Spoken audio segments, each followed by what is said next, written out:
drive-in cheesy mad scientist, and I like it. It's so hammy. It's so hammy. I want to fucking throw it on a slice of bread with some cheese. It's really good.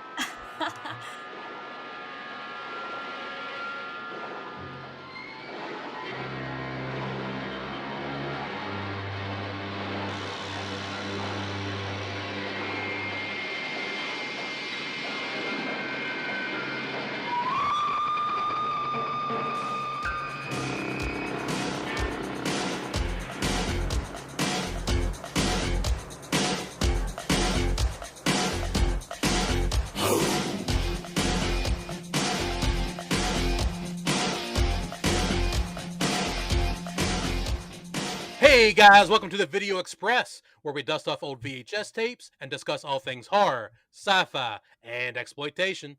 I'm Matt. And I'm Katie. Katie, tell our fine listeners what movie we're spotlighting on tonight's show.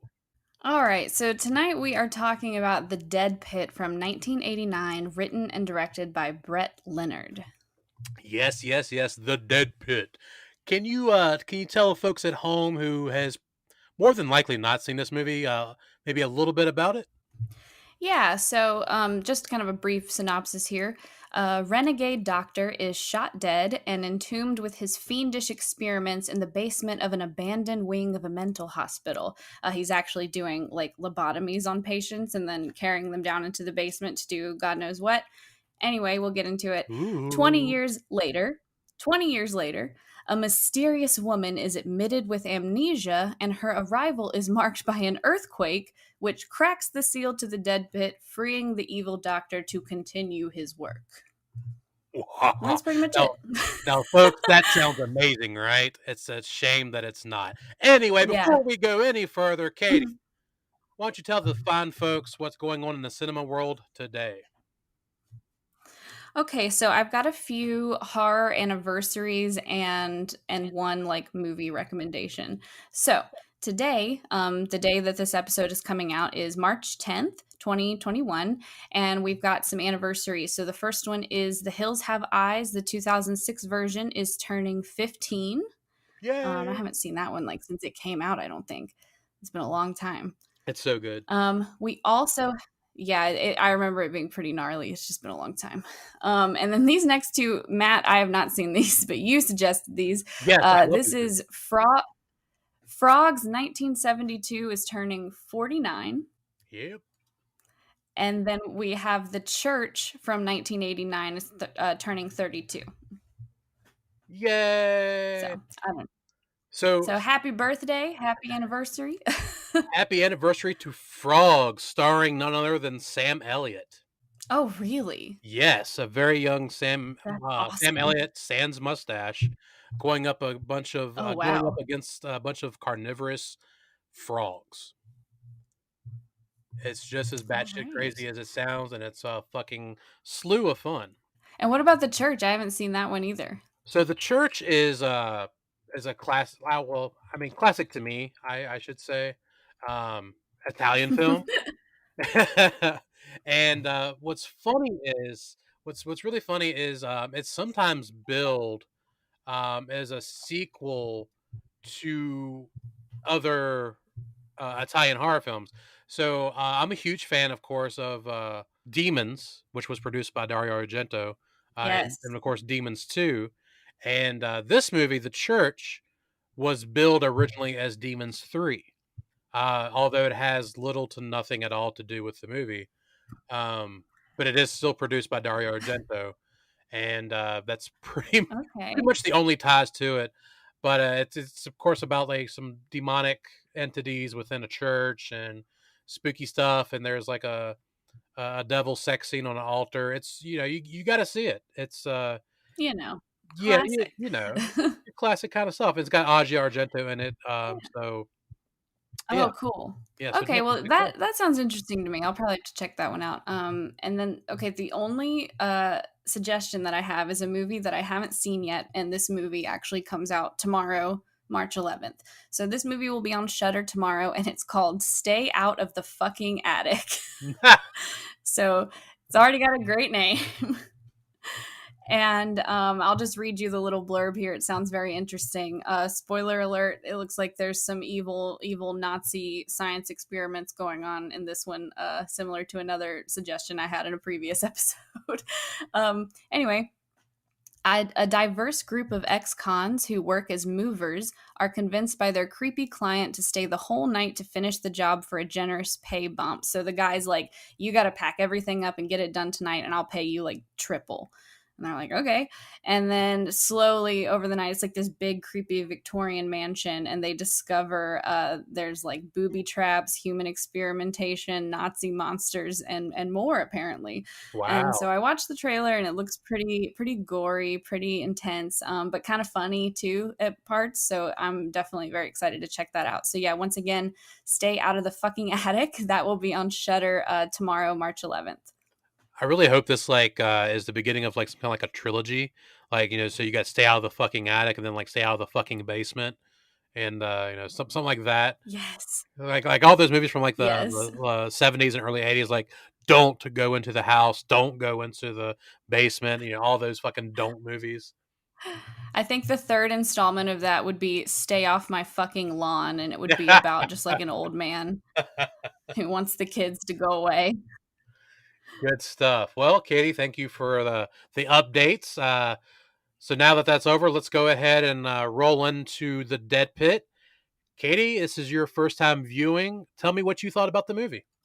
Yeah, so I think there are things to like about this movie for sure. I'm really into it's got pretty great special effects. Well, not great, but like fun, practical special effects. Some better than others.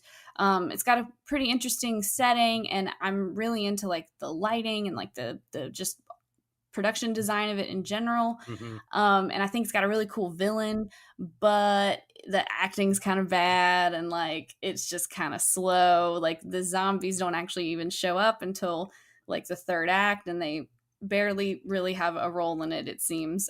So that was a little disappointing to me.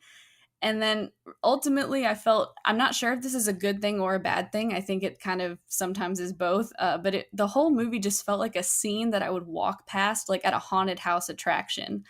Like every haunted house has that like mad scientist and his weird experiments gone awry, and it just felt like I was walking past that Right. constantly.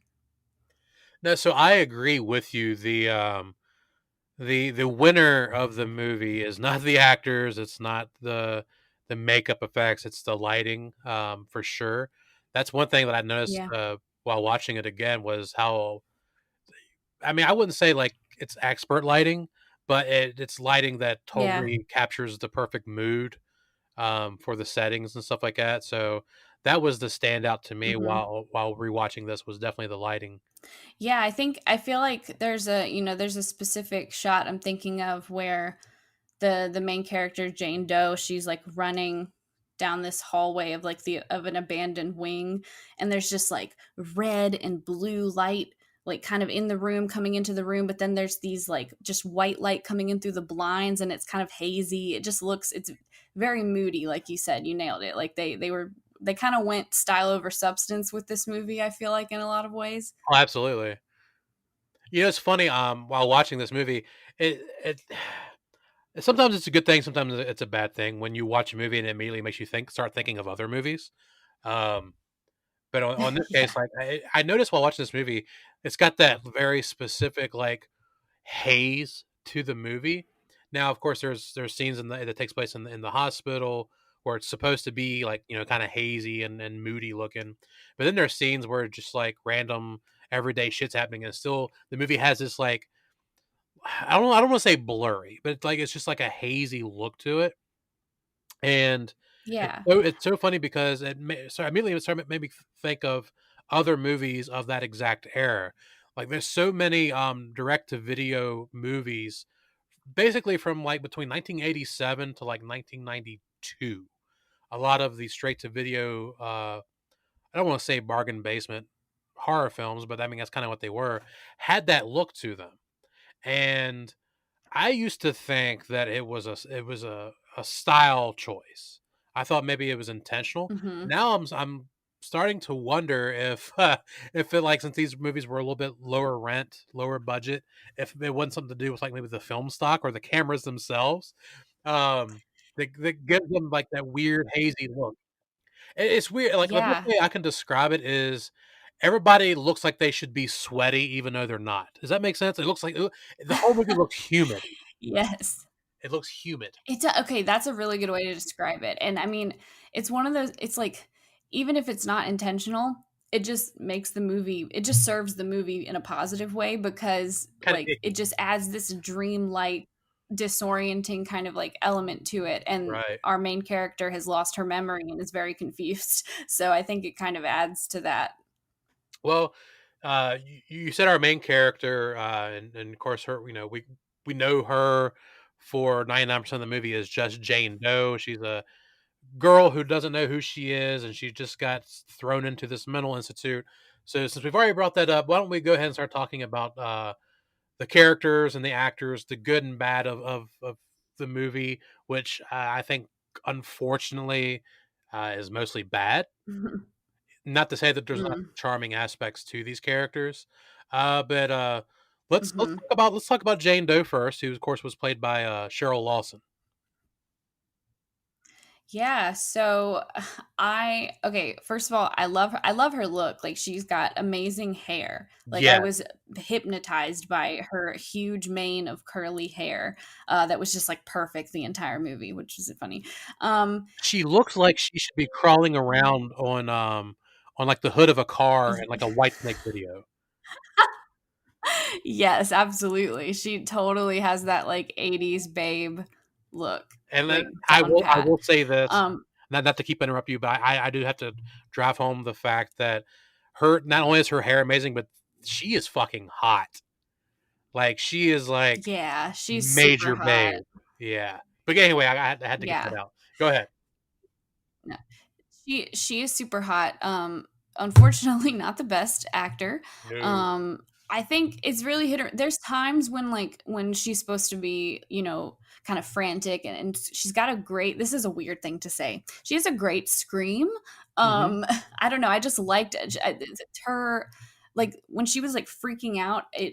It was believable or at least entertaining to me. She kind of fell flat in some of the like more toned down just conversations where she was just kind of being normal. Right. But that being said, she still did a pretty good job, just as an actor. Yeah. Um, as a character, I think, it's a really interesting premise to join a protagonist like right after they've lost all their memory and they don't know who they are. And so you're kind of like thrust into the situation with her where she's put into this mental asylum and she's just like, I don't belong here. Like, I'm not supposed to be here.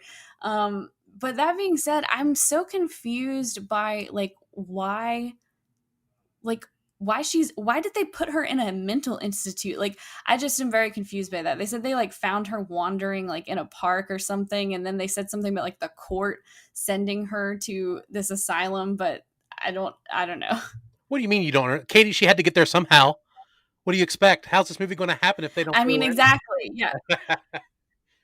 Okay, I mean, knowing what I know now about a little bit about the production of this movie, which we'll talk about in a little bit, I mean, I get it. I understand why this plot is a little bare bones, but that's probably like one of my main complaints is like there's just stuff like that that doesn't get explained or fleshed out in any way, but they Right. have all this time in the movie to explore it that they just spend on these really long, unnecessary scenes where nothing happens.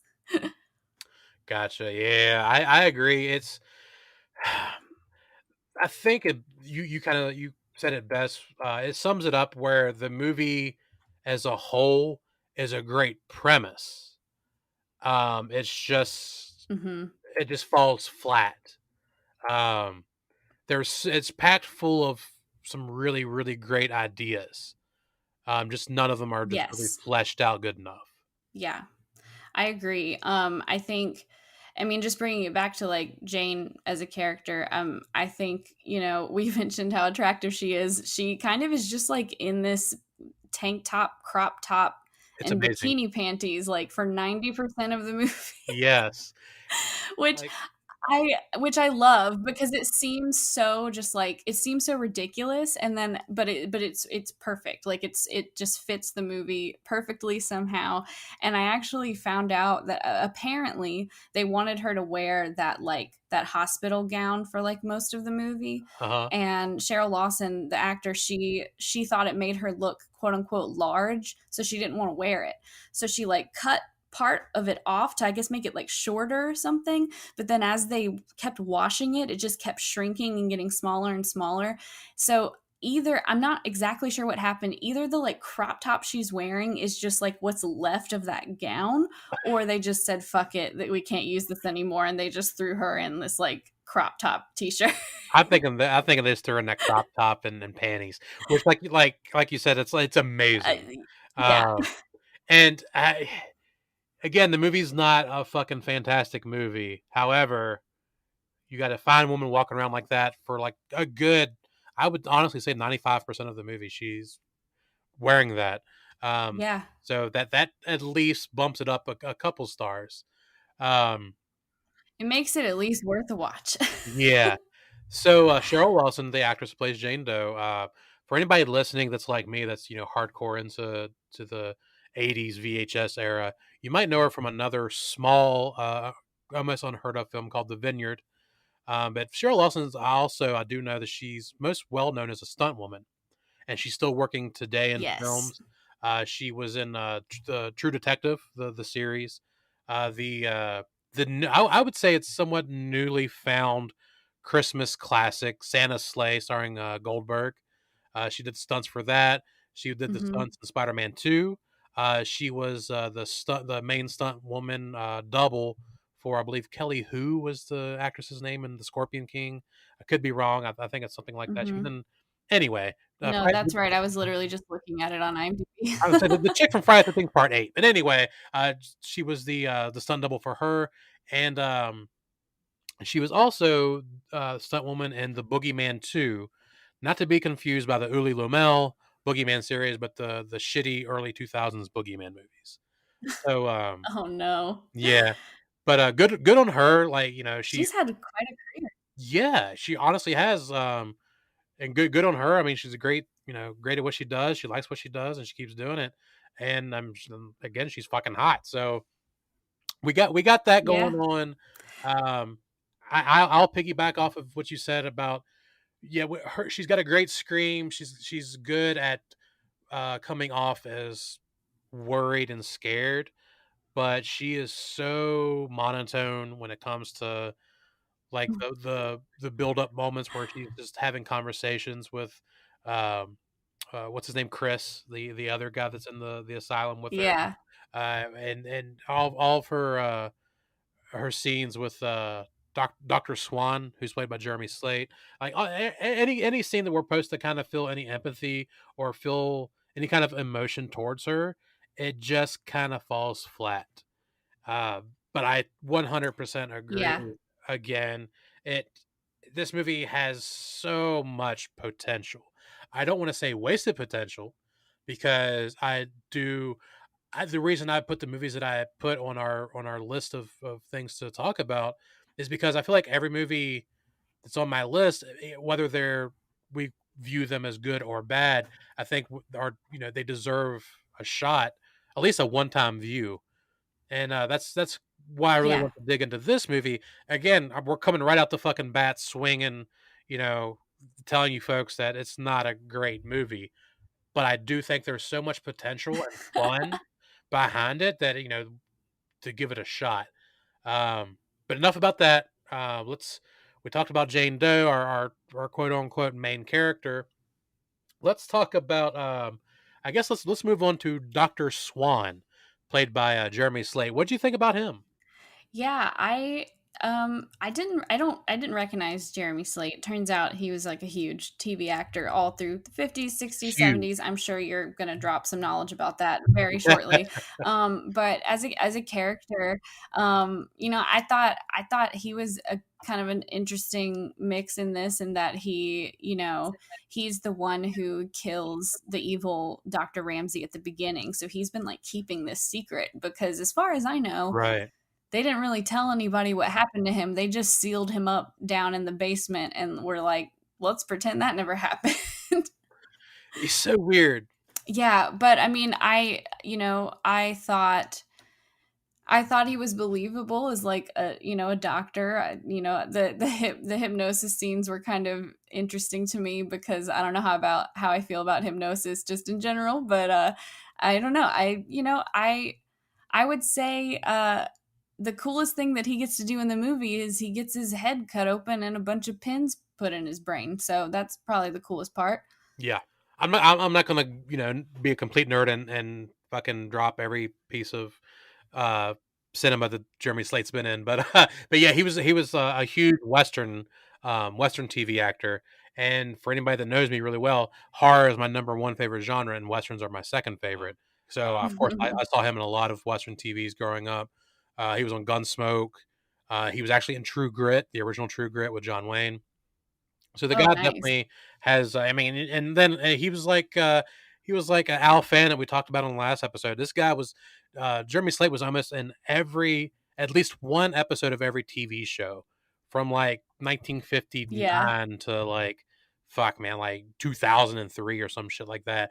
Like it's kind of hard. I haven't even looked at his resume lately, but I'm sure it's like a fucking 5 miles long. It's very long. Yeah. Yeah. So the dude's got the chops, the dude knows the I shit. I would say, when you look at this movie, I don't think I know Cheryl Lawson, was a stunt woman, but other than Vineyard and this, I had never seen her in anything else. But when it comes to all the other Mhm. actors in this movie, I have never seen them before, which basically tells me that Jeremy Slate was their name person for this movie. Yeah. Yeah. And all I can say to that is Jeremy Slate is to oh, sorry. no, go ahead, go ahead. I was just saying Jeremy Slate is to this movie what Christopher Lee was to The Howling 2. Yeah, absolutely. But you know what? You're absolutely right, but the biggest difference there is at least they fucking utilized Christopher Lee to to their Yeah. to their fullest potential that they could.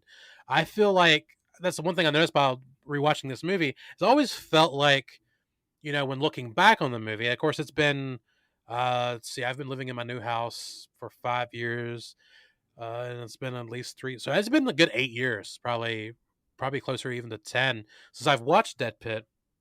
So whenever I would think about it, I would always think of Jeremy Slate's character, Dr. Swan, as like the main dude of the movie. But now Yeah. watching it, it's like, fuck, this guy literally does nothing. He shows up at the beginning, like you said, he kills Yeah. Dr. Ramsey, throws him in the dead pit, basically spackles the entrance, shut, and then 20 years later, his hair is white, and he's harboring this secret of killing Dr. Ramsey. Jane Doe shows up, and then like there's a couple scenes with him where he's hypnotizing her, trying to figure out the weird shit that's going on with her, and then he's actually not a good guy at all. Like he Yeah. realizes there's some connection between Jane Doe and Dr. Ramsey, who is our evil, quote unquote monster of the movie. And when he starts figuring this out, like he's trying to like keep her doped up and throw basically like lock her up and throw away the key. And he's not even our good guy. So it would have been like if you're gonna do that, like if you're gonna like introduce this character who right out the gate is kind of like you're securing him as like kind of like the hero or like the big name of the movie.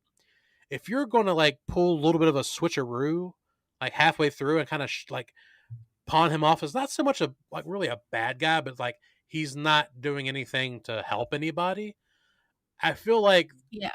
it's again that's cool. You could really do something with that, but it just falls flat and it just comes down to like him just kind of feeling like a wasted potential of a character. Yeah, I mean that's kind of like what I was saying before. Like there's a lot of parts in this movie that don't feel fleshed out at all.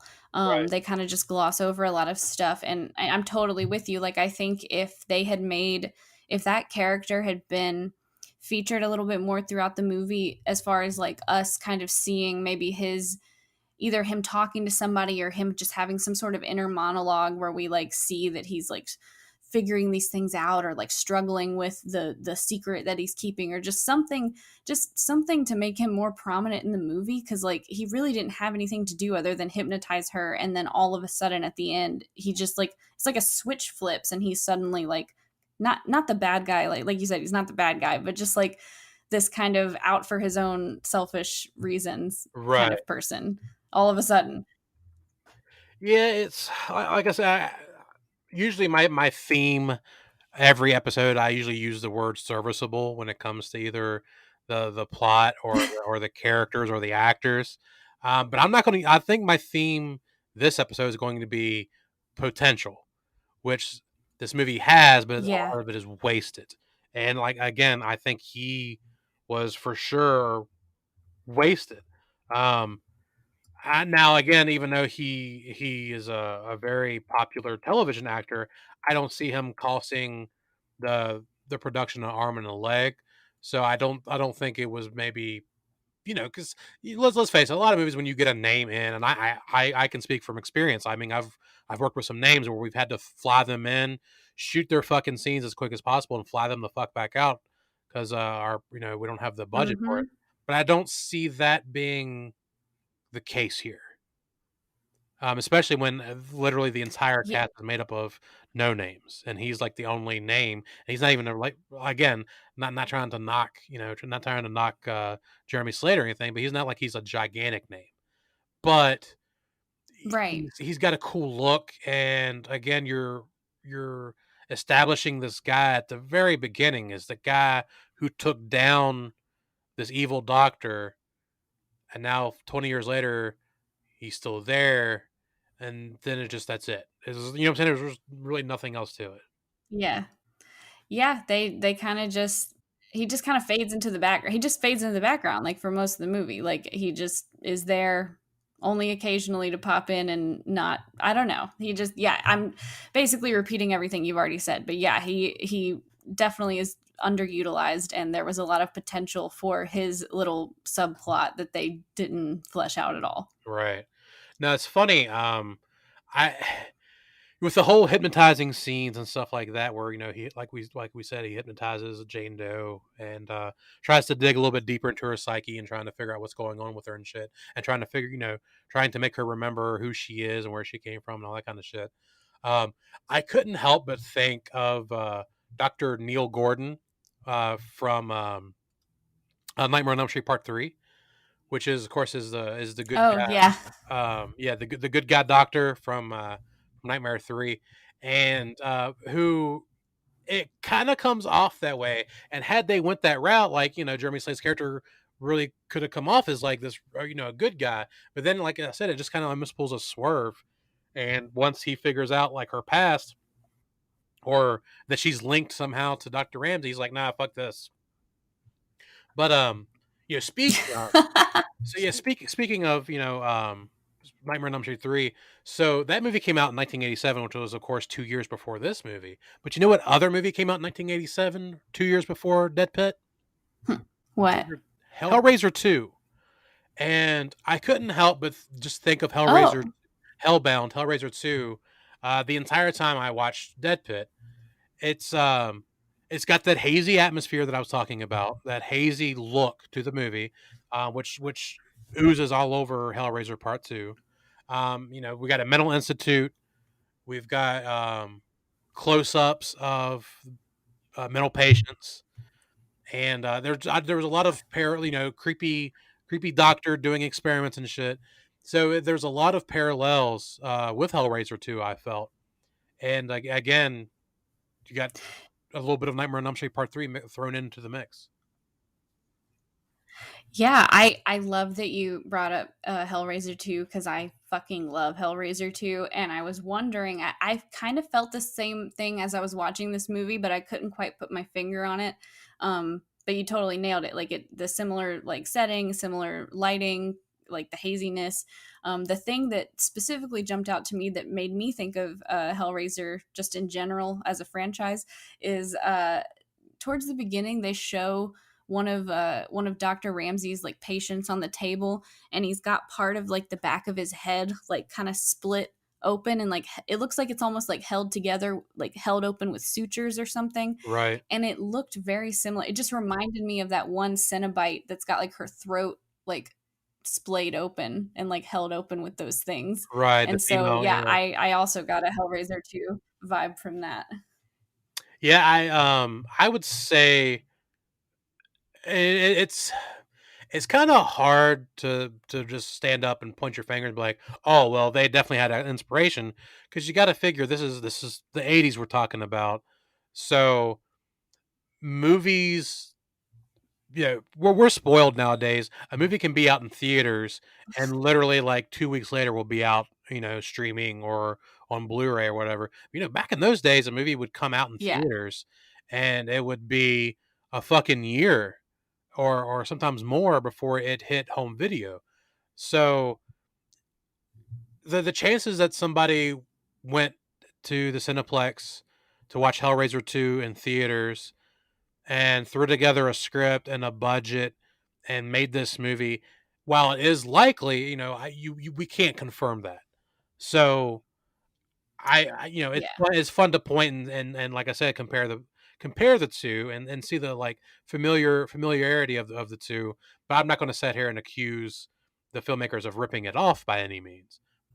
Yeah, like I think that's more of a, like kind of like you were saying earlier, like that's more of just an indication of like the era of just like kind of everybody kind of making similar movies just because that was the kind of vibe of the time, and Right. less that they were trying to copy. I don't even think they were trying to like copy Hellraiser at all, but I think just naturally kind of a lot of movies around that era probably had a similar look.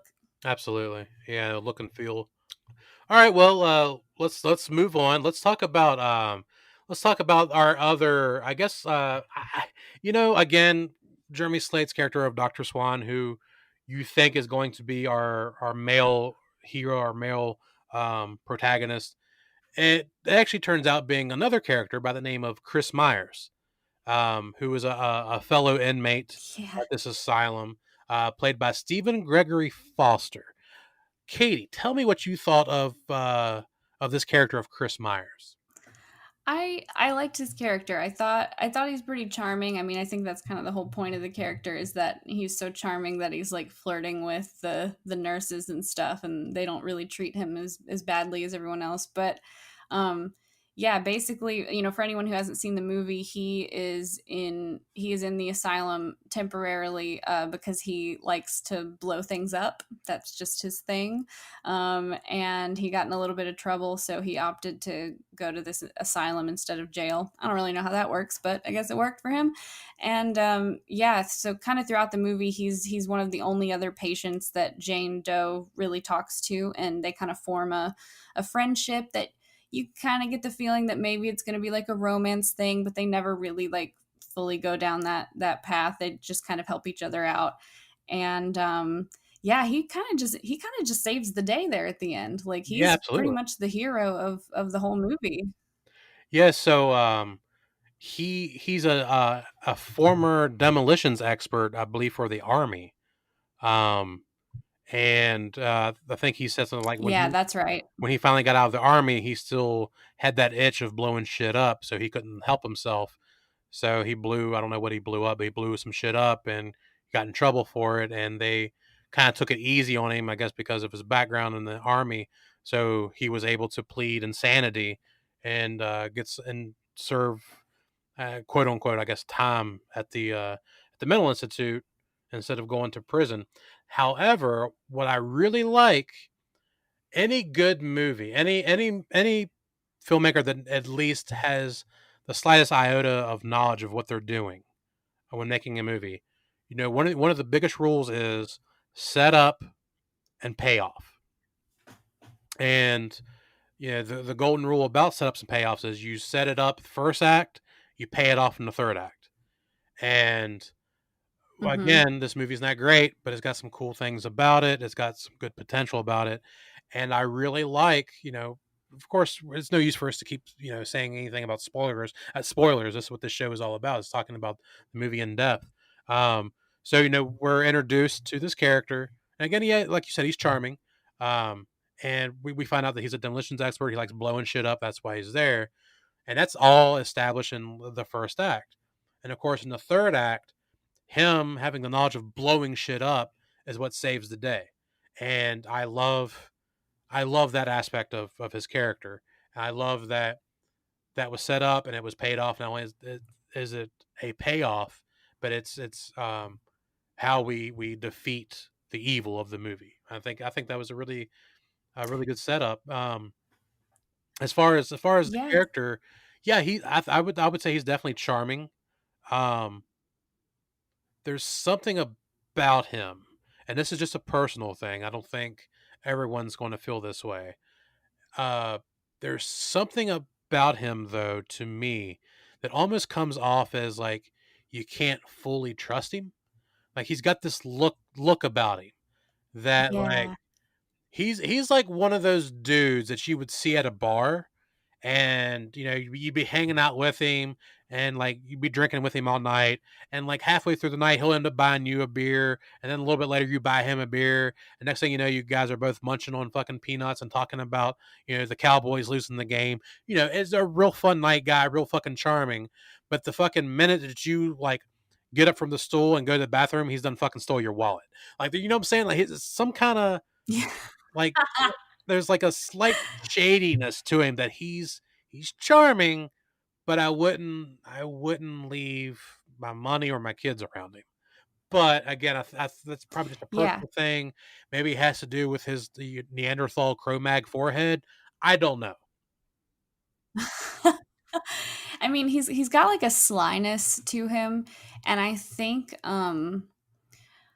I don't necessarily think this is remotely accurate to like real life, but in movies, especially older movies, like when they portray like insane asylums, like everybody in it is really insane. Like it's not just like people with like mild mental illness, it's like people like running around like hitting the walls and just like screaming and crying, and it's all this shit. So like when you have that, which is honestly a lot of this movie, like truly the asylum is understaffed and the patients are pretty much neglected, so they're just kind of like milling about everywhere, and it's kind of chaotic. And then you have this guy who's really like cool, calm, and collected, and almost like sly seeming, Right. and just the fact that he seems so lucid, and then you find out that he used to be like in the military and he like knows how to blow shit up. Like I don't know, it's just it's a bad sign.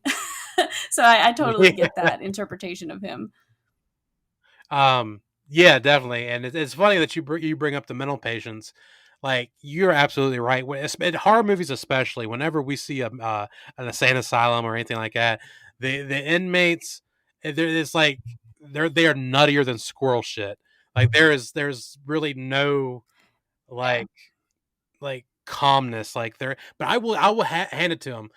The ones that they like do close ups of are fucking great. Like those actors are bringing their goddamn A game. And there's this one loony. There's like the guy at the very beginning. Oh, sorry. We're probably But about to say the the same guy at the thing. very beginning, yeah, he's like towards the beginning and he's like screaming and crying and like looking right at the camera and like getting closer to it. Okay, yeah, that guy, yeah, he's really good. Um, while I think he's good, I like the guy that they show like directly after that. It's the guy that's he's not screaming, but he's like, please hold my calls, hold my phone calls. Don't you know? Don't Oh, tell them I'm not in. yeah. Hold my calls, like that. Like something about that was to me fucking awesome because not that I've ever been to a fucking mental institute or know anything about it because I don't, but I feel like the best portrayals of loonies is that kind of shit. You know, because you sometimes you'll see loony Yeah. people and they're just like doing like crazy shit, reaching into their underwear and pulling out a wad of shit and eating it, you know, that kind of crap. But I like this, like they're rambling on about like shit like that, like hold my calls, like a lot of people that have mental illnesses that keep getting worse as time goes on, like they'll remember like one minuscule thing from their past, and they harp on it. And I felt like that was very realistic. Like Yeah. this guy maybe had a fucking, you know, worked at an office, and that was something that he would say on the regular. Please hold my calls, and for him to keep saying that over and over, like it felt real, and that actor was really good. And it's almost a shame to say this, but I feel like that guy who's in the movie for literally 1 minute, probably not even that, probably like fucking 40 seconds, is probably the best goddamn actor of the entire movie. Yeah, I agree. I feel like a lot of the background characters were the best, were some of the better actors. And I mean, horror and like movies in general, they've kind of had not a great track record of portraying mental illness. Like it's often like mental illness equals scary. Right. But with this movie, I feel like even though it does kind of toe that line a little bit, I mean it was 1989, people weren't as conscious or talking about these things in the way that we do now. But I feel like it was less like, look how scary these crazy people are, and more, look how scary it is that like these patients are just being like neglected and like not treated well, and this is what happens when you're just like shoved into like a cage basically without any additional like treatment or care. Right. Yeah, I don't want folks listening that's not seen Dead Pit to think that these asylum inmates are going like full on Simple Jack. Um they're not. Yeah. But I feel like I said, the hold the calls guy is like a very like honest to goodness, pretty good portrayal. Not to say that some of the other ones aren't like, a little bit over the top. There's also the lady that's walking around with the cigarette, and Oh, she's great. she is fucking great. Like I have seen her like in real life, like walking around outside of Walmart. Like Yeah. that that person exists. Oh yeah, I mean, I've seen that lady in downtown Seattle, I'm sure. Right. Um, so I mean, there is a little kind of before we get to like our main villain here. There is another side character that I really want to talk about, and it's the nun lady, Sister Claire. And I think that we have another member of the Christian Avengers on our hands, Matt. I think she needs to go join Christopher Lee in the woods to explode some werewolves, because this lady, like, okay, so they don't really give her a lot of backstory, and I think that's great. They don't need to, but there's one patient that for most of the movie is just kind of a side character, but eventually she becomes more prominent, which I'll get to. But they never say if she used to be a nun before she came to the asylum, or if she just has a delusion that she is a nun. Right. But she's got like one of the hospital gowns like wrapped around her head as if it's like a nun's hood, and she just walks around like flicking water from this little cup on everyone and like saying Catholic prayers. And it's just kind of like this funny little bit that they do throughout the movie. And then at one point, once the zombies kind of all get let loose and they're kind of overrunning the asylum, we've got Jane and Chris. They're running away from a zombie, and they come around the corner, and Sister Claire is there with her quote unquote holy water. And you think the zombie's gonna get her, and she flicks him with the holy water, and the zombie just fucking melts. Yes. And you're like, oh, holy water is canon in this universe. Okay. So honestly, I know we're talking about Christian saving the day, which he kind of does, because it wouldn't have happened without him, but it also wouldn't have happened without Sister Claire, because they then decide, let's bless the entire water tower that we're going to blow up, So fucking and that cool. will melt all the zombies. Yeah. So she's my honorary Christian Avenger of this episode. I dig it. Yeah, she is. I've got her right here on the list. Yeah, she is by far one of the coolest fucking characters. And again, goes right back to what I was saying about Christian Meyer, or Chris Meyer, or whatever the fuck his name is, Christian. Um, about our Yeah. demolition expert. Again, with your setup and payoff, because again, way earlier, like in the first act, we are introduced to her, and we think that she's just some fucking nut that thinks she's a nun, when fucking lo and behold, this bitch is, walks the line hand in hand with God himself, and blesses some shit and takes down some undead creatures. It's fucking awesome. and She's got the Lord on her side she kicks against ass these for the Lord. That's zombies. for damn sure. She kicks Um, ass for the Lord for yeah, sure. but yeah, she's a great character. I feel like, and again, I do this every fucking time I watch a movie. Uh, this movie could have benefited from some, let's harken back to like, you brought it up, so let's harken back to Howling 2. This movie could have really benefited from putting together, like, setting up more characters in the asylum that had, like, Yeah. something special about them. Where at the end, like, it could have literally been mental patients versus zombies.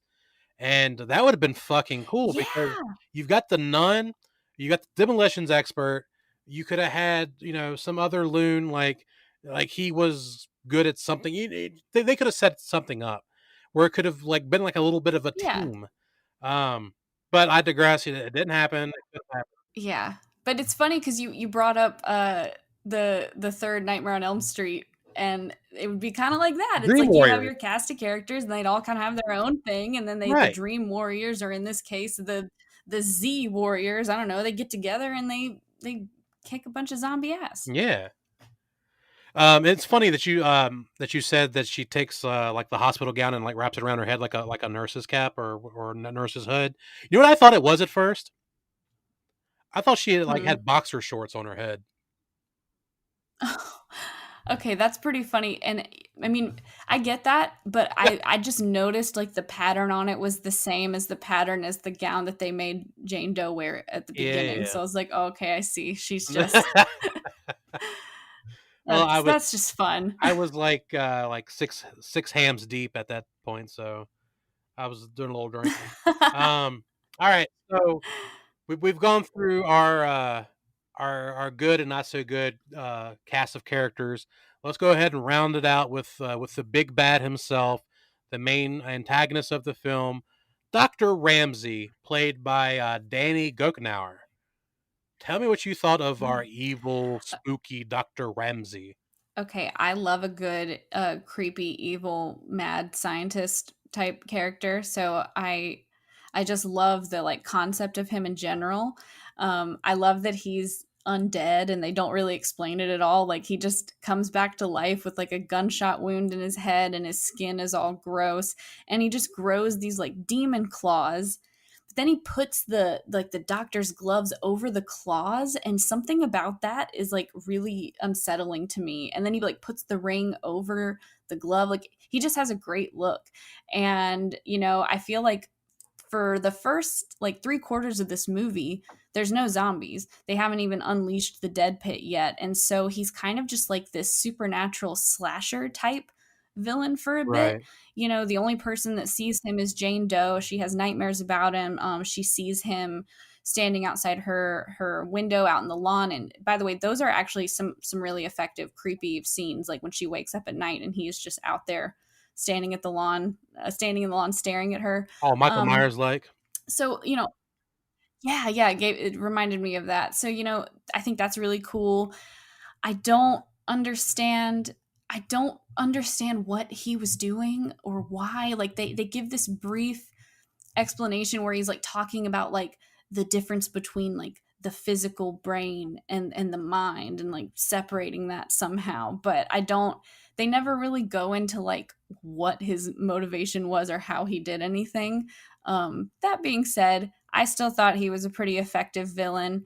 I feel like I'm going to say this every episode, just would have liked to seen more, maybe. Yeah. Would have been cool if he was maybe in it more, doing more stuff. But overall, I thought he was a pretty effective villain. I've done life. Now I'm doing death. What a fucking I line. wrote down that line. It's so great. So yeah, Dr. Ramsey, our spooky evil doctor who basically takes inmates down into the cellar of the mental institute, uses a lobotomy pick and shoves it like basically through their fucking eye into their brain, and then proceeds to do whatever the fuck it is he does to their brain. And like you said, it's never fleshed out, no pun intended, of what he technically does to them. We just know that there's some kind of experimentation, and when he's done with them, he throws their bodies into a literal dead pit, into a pit of dead bodies. Um, Mhm. there's scenes where there's some patients where he's got like he carves like symbols and shit onto their bodies, and we definitely get the feeling like there's some other worldly shit, some supernatural shit, and it's it comes off almost as Lovecraftian in a sense, almost like Lovecraft kind Yeah. of weirdness to it. But like, yeah, like you said, it's never fully explained what he's doing. We just know that he shouldn't be doing it. Um, Dr. Swan catches him doing it, shoots him in the fucking head, throws him in the dead pit. 20 years later, Jane Doe shows up at the mental institute. All hell breaks loose. The dead pit cracks open. Doctor, for whatever reason we don't know, returns to life and starts doing shit all over again. Um, Mhm. I like I like the look of the character. The glowing red eyes, while can come off as cheesy, I kind of felt came off kind of cool in this movie. Because they are literally like After Effect, well, eight in the by 1980 standards, After Effect, Yeah. of the red glowing eyes, and a lot of movies that looks fucking horrendous, but something about it in this movie really worked for that character. And like you said, like him having like the long sharp claws and then slipping on the latex gloves over top of that, well, it was kind of a cool little Oh, touch. I love it. Um, I really the actor, who has never been in anything since or prior. This was his one and only movie.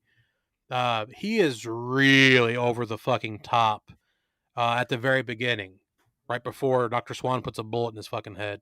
He's so like over the top, and he's doing like the all like exaggerated, like wide eyed stare, and Yes. he's playing like the typical like drive-in cheesy mad scientist, and I like it. It's so hammy. It's like it's so hammy. I want to fucking throw it on a slice of Yes. bread with some cheese. It's really good. Um, but Yeah. I feel like as good and hammy and cheesy as much as I ate it up when pre undead, when he does return back to life, like he's no more than just creepy dude watching from outside the window. And he never really gets to shine on anymore in the film. There's a couple scenes where he says some shit, but I don't feel like he ever really captures that same mood as he did in the first like fucking 10 minutes of the movie. Which, sorry to keep rambling, I want to bring this up. I want to bring this up for the people that has not seen this movie, and I want to bring it up, of course, to you, Katie, because we haven't talked about this. Everything we need to know about this fucking movie, everything, okay? The setup of who he is, what he does, getting shot in the head, thrown into the dead pit, everything all takes place in the opening fucking credits of this movie. And it is the longest, Yeah. most drawn out opening credits I have ever fucking seen. It was literally like 10 minutes long. And it's so fucking funny because it'll be like, I had blocked that out. it's like Dead Pit, a Brett Leonard film, white words over a black screen, and then it cuts to Dr. Ramsey doing some spooky shit. Then it'll cut to starring Cheryl Lawson, and then it'll cut back to him doing some creepy shit, and then like cuts to it like, and it just keeps doing this over and over and over again until the next thing you know, by the time it says directed by Brett Leonard, like you look at the fucking clock and 15 minutes has gone by. It's insane how Yeah, long it they takes. really I think it's like they were like attempting to build tension, but it just kind of dragged it out, which I think happens a lot in this movie. But I did have Yeah, an interesting thought related to what you were saying about his personality, like once he comes back from the dead.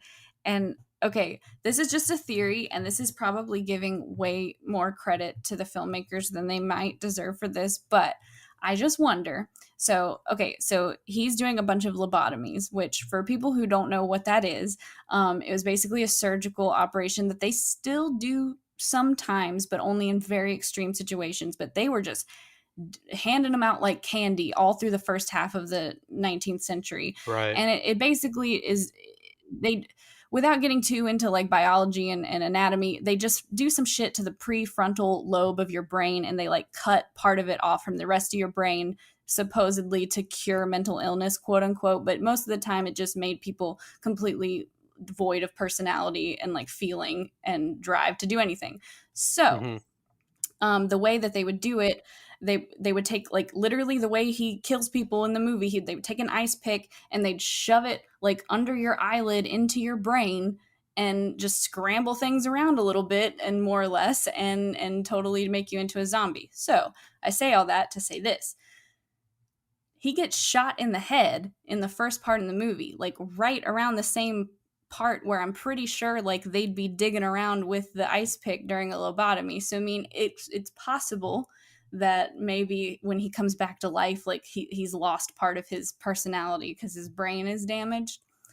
That's a fan theory more than an actual filmmaking theory, but I don't know. I thought it was interesting. I get what you're saying. I get it.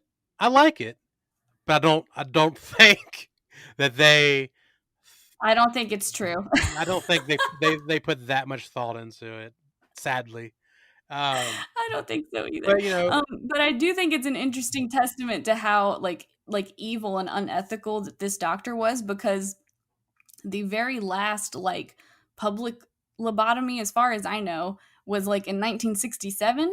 Sometime in the 60s, they kind of did one of the last lobotomies, at least that was like publicized.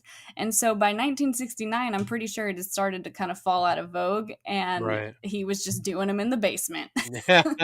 Bargain basement lobotomy. Come on down. Get you a lobotomy today. Um, so let's you were talking about like maybe possibly that's what they were thinking of doing since he got shot in the forehead.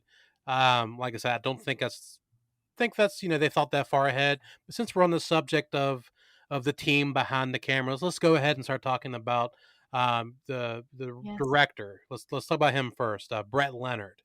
Um, Yes. it's I don't do research. Well, after watching these movies, I I should. know a little bit. I should. However, that's exactly. I leave it up to you. The only things I know of Brett Leonard is this. Um, he has done some movies that have really liked in the past. Um, Now again, this has been close to probably 10 years since I had last watched Dead Pit, and I used to, when I was younger, thought this movie was great. And I just revisited it and I was like, okay, maybe I was wrong. And these other movies I'm about to mention of his are other movies that I have not seen in 10 plus years. So I don't know if maybe it's the same thing, but I will say, just go on record to say that these are movies that I like. Don't know if I still do. I'll have to revisit them. But as of now, I do know that he did a movie called Hideaway, which is a really, again, from what I remember, is a really fucking good movie. And then he did a movie that I used to fucking just absolutely love, and I watched it so many times in the late 90s. Is Virtuosity, which was one of Denzel Washington and Russell Oh. Crowe's first movies, and it is so goddamn good. And I have not. Well, again, it's been 10 plus years since I've watched it, and I'm sure it is dated as fuck now because it deals with like the whole like virtual reality and shit like that. It's basically this. Oh, Basically, Russell yeah. Crowe is a serial killer that is like created. I don't know how the best way to describe it. But he's basically like created like as a virtual person, but it gets made into like comes into real life. Um, and Russell Crowe is so deliciously over the goddamn top that it's ridiculous. He's borderline ridiculous, but it's so good. And it's the first movie that I remember seeing Denzel Washington in. So I need to revisit it, but I will tell you now that you should probably also see Virtuosity. But piggybacking off of the whole virtual movement, Brett Leonard did another movie that I really love, which is The Lawnmower Man, starring Jeff Fahey and Pierce Brosnan. Mhm. I love that fucking movie. Matter of fact, it was like maybe 2 or 3 years ago. My friend Faye, who's basically runs the Psycho Cinema Film Group at the Alamo Draft House in Winchester, Virginia, Faye had texted me one day and said, "Hey, they've got this lawnmower man, I think it was like a duffel bag at this thrift shop in Winchester." And if you folks don't know, I don't think they do it as much as they used to, but a lot in like the 80s, 90s, early and mid 2000s, when a new I mean, I'm sure they did it for non-horror movies, but when like new horror and sci-fi movies would come out, the production companies would always put out like weird like memorabilia things, like sunglasses with like the movie's name on them, uh, shit like that. It wasn't always just T-shirts. So you get lanyards, um, new like little rubber like pocket change holders, like it's stuff like that with like the movie's name on it. Yeah. But she had hit me up. She was like, "Hey, there's a Lawnmower Man duffel bag at this thrift store," because she knew I liked that movie. So I was like, "You know what? I'm gonna get that for my collection. That's kind of cool." So I rolled down to this fucking thrift store, and sure enough, there's this badass Lawnmower Man duffel bag, and I'm getting ready to grab it. They also have an original 1984 Terminator sunglasses, right, from the original movie that looks just like the one that Whoa. Arnold wore, and it says Terminator on the sides. Shit like they had a bunch of shit like that. But I picked up that goddamn duffel bag, and you know what? It was $500. You know what I did with that? I put it right back down. Whoa. Yeah. But anyway, sorry to Yeah, go off on this. you know, Yeah. Sorry to go off on this tangent about Lawnmower Man. But yes. yeah. Yes. So yes, Brett Leonard did Lawnmower Man, which I will throw out. Jeremy Slate, who plays Dr. Swan, is also in Lawnmower Man. Not a huge part, but he's in it. Yeah, I noticed a couple of people, of course, now I can't remember the names at all, but I think a couple of people in this cast, like even though they weren't in a whole lot, like I'm pretty sure even like Cheryl Lawson was in not in Lawnmower Man, but was in a few of his movies, Brett Leonard's movies, like later on. So I guess he stayed in touch with some of these people, even if they didn't have like particularly super active Hollywood careers. So I think Brett Leonard kind of like me, like you kind of work with a core group of people that you like working with, and you kind of like try to work with them again on every project. But Yeah. But I mean, yeah, he's definitely known. I would say that's probably. I mean, that was the one. I'm not seen that movie honestly, but I do remember I had the because it's written by Stephen King, and there's a short story in one of his books called Night Shift, and the short story is called Lawnmower Man. But I don't think the story, and I've read that, but I don't think the story of that is anything like the movie at all. So I've got the I've never story seen for the you if movie, you want but that was definitely the. Oh, let's hear it. it. I know all about this. So, um, again, I'm not pulling this shit up to look at it, so I might be wrong on some of this, but I'm pretty sure that the producers of Lawnmower Man and maybe the production house or whatever bought the rights uh to Stephen King's story, The Lawnmower Man. And Yeah. so the story, because I'm a huge Stephen King fucking fan, the original story, it would be kind of hard to like pull, stretch it out into a full length movie, but it would make for a fucking disgustingly creepy short film. Anyway, it's about this like overweight dude who is a lawnmower man who gets hired to mow people's yards, and what he does is he's got a lawnmower that like goes like drives by itself, and he strips off all of his clothing. Right, he's like butt naked, this fat, sweaty, naked guy, and while the mower mows, he crawls behind the mower and eats the fucking grass, like the cut grass. What the hell? Yes, so that's And this is in the story. This is a short story, this or is this the is the Stephen movie? King story. Yes, so the producer. Okay, because like I said, I've read that. I just blocked it. It's been like 10 years since I've read it, so I'd forgotten that completely. That's amazing. Yes, so the producers or whatever, they bought the rights to the story, because let's get it, let's get it straight here. uh, Stephen King adaptations were a goddamn dime a dozen, from like 1985 or Yeah. 1983 to like 93. Like there's a good 10-year fucking span of there was like a Stephen King horror movie coming out like every fucking month. Um, so everybody was trying to buy up as whatever rights they could to whatever stories they could to get a movie out there, because that's brand name value. Like that, Stephen King's name on your movie is like guaranteed asses and seats, and in those days. So anyway, Yes. the producers buy the rights to the Lawnmower Man, and the script bears little to zero fucking resemblance to the actual story. Um, I think the only fucking thing that is the same is there's I think the Jeff Fahey's character's name is Job. I think is the character's name. He's mentally challenged, and he's good at tinkering with stuff. And he's got like a lawnmower that he makes move. I think, or no, I take it back. He makes the lawnmower move with his telepathic powers that he gets later on in the movie. Anyway, long story short, they Wow. they made such a gigantic, huge departure from the story. And when they started advertising for the movie, it was called Stephen King's Lawnmower Man.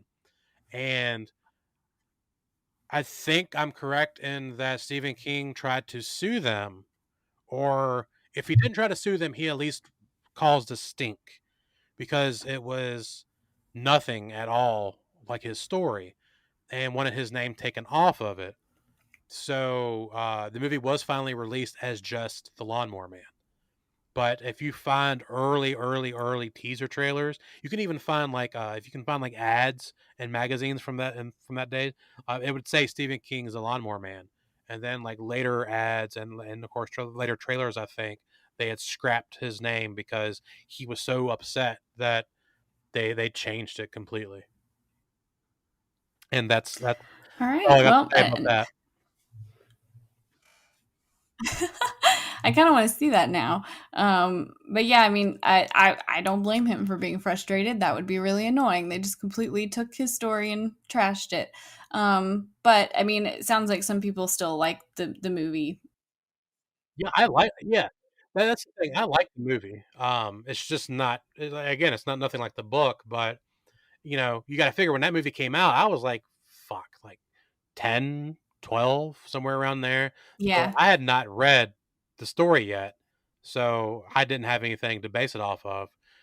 So I liked the movie because I wasn't comparing it to anything. yeah. But yeah, so just bringing it back to Brett Leonard here, I do know a tiny bit about him. So I did want to just shout out really quick. So a lot of this behind the scenes info I just found through various like blogs and reviews and stuff. But some of the just general little, like a couple of these little tidbits that I got from the movie, I listened to an episode of Gruesome Magazine's podcast called Decades of Horror, and they actually do an episode about Dead Pit where they interview Ed Martinez, who did the special effects. So they just kind of talk to him about his experience working on the movie. But anyway, back to Brett Leonard. So this was his first feature, which explains a lot. And supposedly, this is the story behind it. So he was, he was trying to get into movies. He and his friend had teamed up for a Super 8 feature called Serious Problem, which was never finished. And then, he tried to get another movie going and it fell through at the last minute. And so eventually, a producer hired him to shoot action scenes for a film that was called Deadlock. I don't even know if that even came out or became a thing, but he shot these action scenes for it. And the producer was so impressed that he offered to set him up with like $100,000 of a budget to shoot a 35 millimeter horror movie using the same location where they were filming Deadlock. I guess it was at the same hospital in Santa Clara. So when he agreed to give him this money, he was like, "Do you have a script ready?" And Brett Leonard was like, "Yeah, we've got a script ready."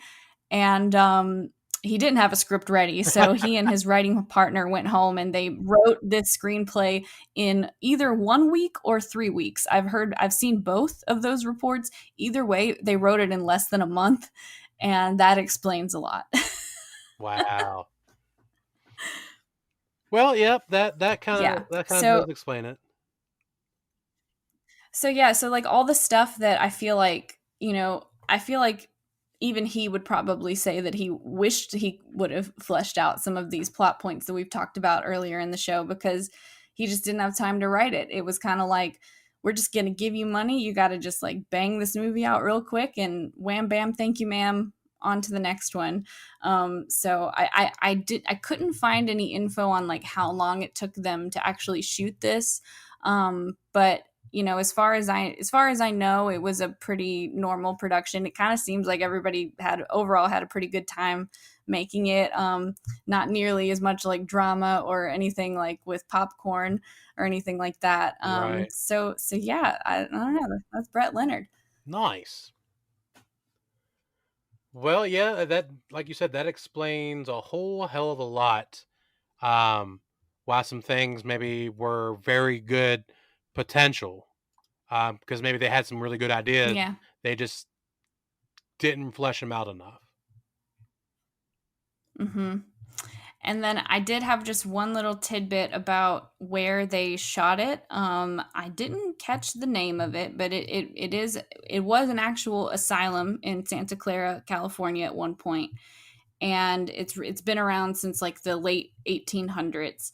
So they shot most of the external and internal shots here, except for the actual room with the dead pit that was like just in a warehouse somewhere. Right. Um, but the story behind this asylum is that in 1906 there was this huge earthquake in San Francisco, and the asylum basically was destroyed, like it just collapsed, and it was filled with patients. So like a ton of people died, and they just had to like make a mass grave and put like hundreds of bodies in it. So like A I'm literal pretty sure death that pit. place is haunted. Wow. Yeah, like so I think partially that is what inspired the script, because they were already shooting at this place for this like action movie that he was working on. So he kind of already was getting the story behind that, and I think that's what partially inspired the script when he didn't have a lot of time to brainstorm ideas. I mean, whatever works, fucking go with it.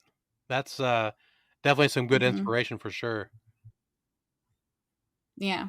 And then, other than that, I honestly couldn't find a lot of information online about this movie. I did find out that there was a DVD slash Blu-ray, release within the past few years that does have some interviews with Brett Leonard and Cheryl Lawson and some of the other cast in it. So I unfortunately didn't get a chance to get my hands on that before recording this episode. But I think, if you like this movie and you're interested in knowing more about some of the perspectives of the people who made it, then I would look up that Blu-ray. Hell yeah. Um, well, why don't we hop on over and let's talk a little bit about all of the gooey, brain ripping, jello brain melting, raccoon eyed zombie, bloody, gushy effects of the dead pit. Yeah, I think that is really what shines in this movie. Like you've used all the adjectives that I could use to describe it. It's definitely a goopy, gooey, uh, slimy kind of movie, and I think all of the stuff I mentioned like earlier in the episode, like there's kind of like people's heads are like kind of splayed open with their like skin peeled back, and their skull cut open, and you can see their brain. Like there's a lot of that looks really cool, but I really think the coolest part is towards the end when all the zombies get melted, and when the evil doctor himself gets melted, and it's this long drawn out like goopy, just like fake head slowly like getting like sucked into itself. It's Yeah. so awesome. I love it. Yeah, the meltings are very, very cool. Not the best meltings that I've ever seen, but they are cool and they are very It's true. welcomed. And a somewhat, I hate to say, bland, um, effects driven movie, because there's other than like the first 10 minutes, most of the bulk of the movie isn't really anything going on story wise or effects wise.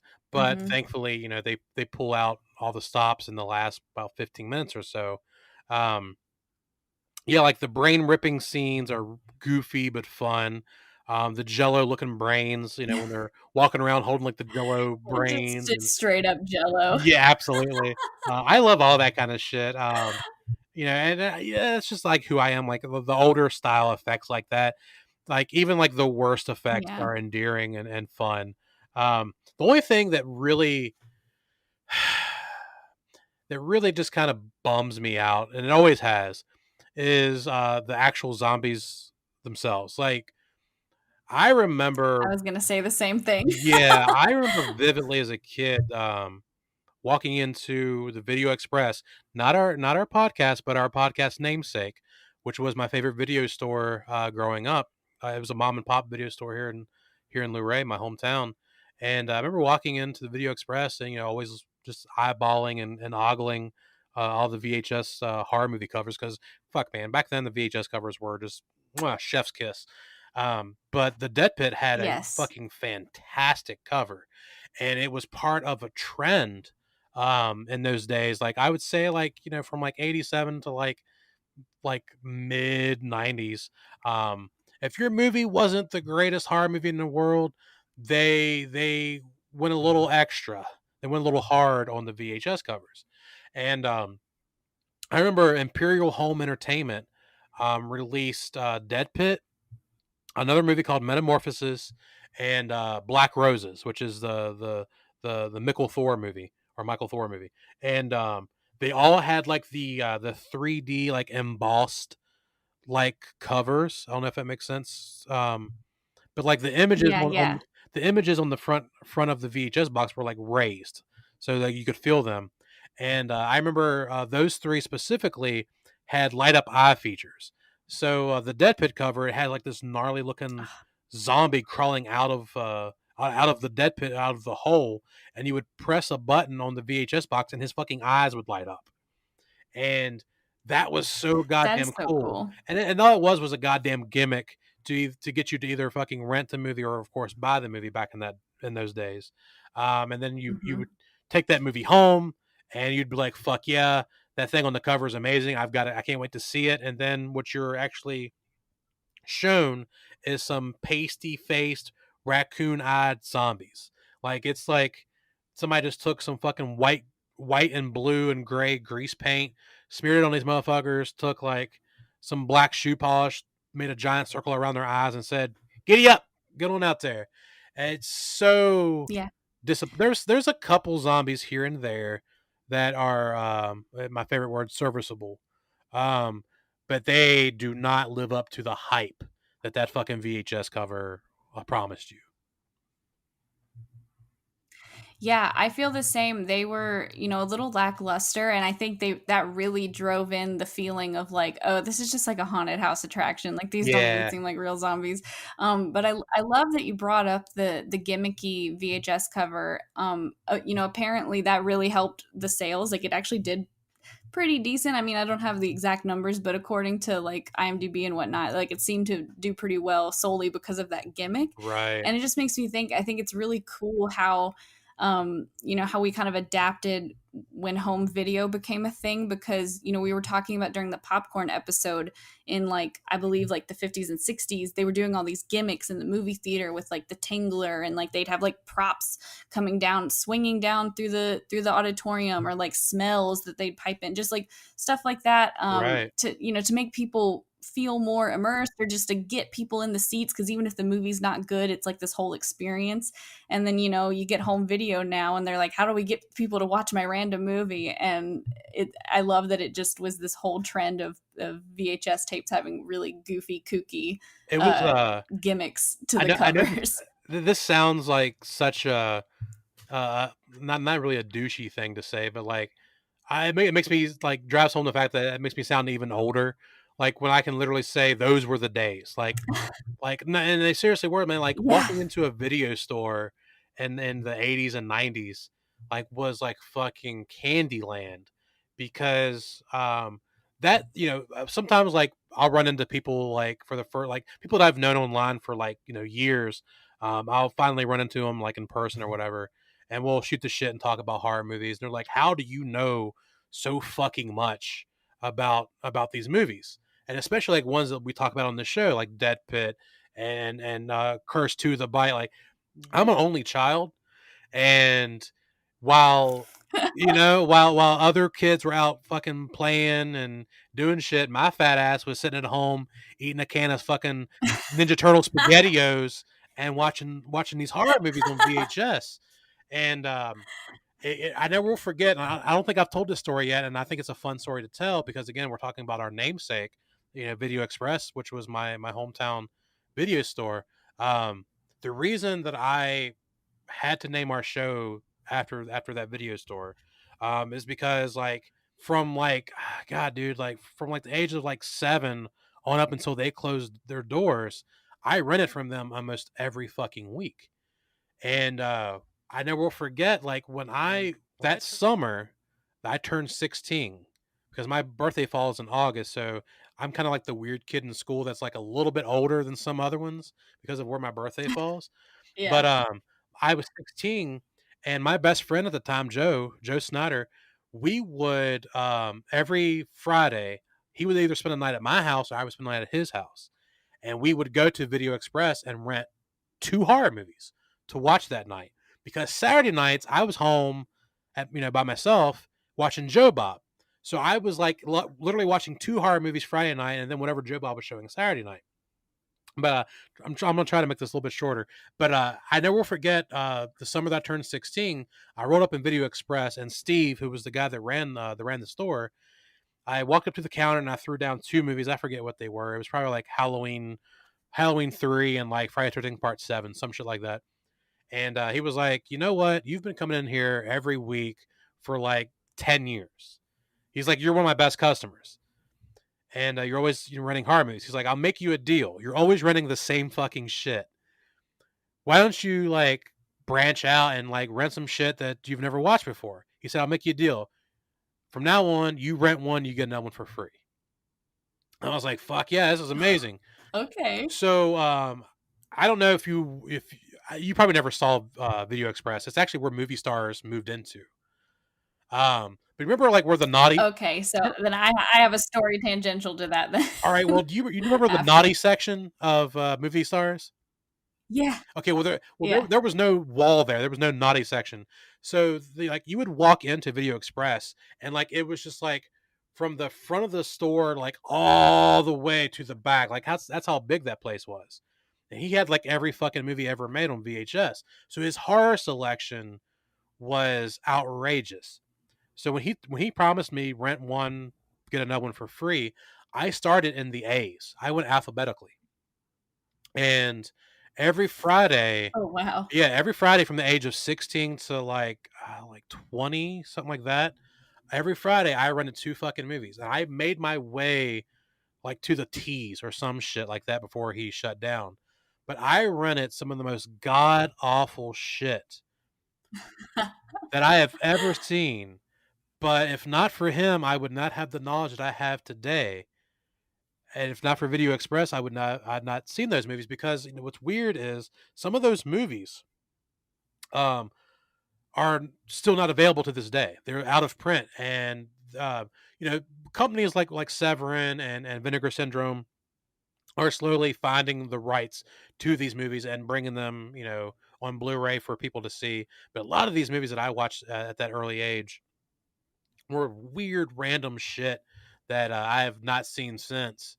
And the Dead Pit is I'm kind of circling back around, but the Dead Pit, it goes to show you that was one of the movies that I saw that fucking cover. I had to rent it, and that was one of the ones that I rented when I got to the D's of the rental alphabet.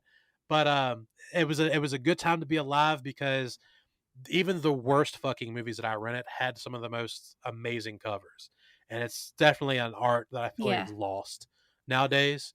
Except for when you get the companies like I said, like Vinegar Syndrome, that puts out like special edition slipcovers that has either the retro art or some like new great art.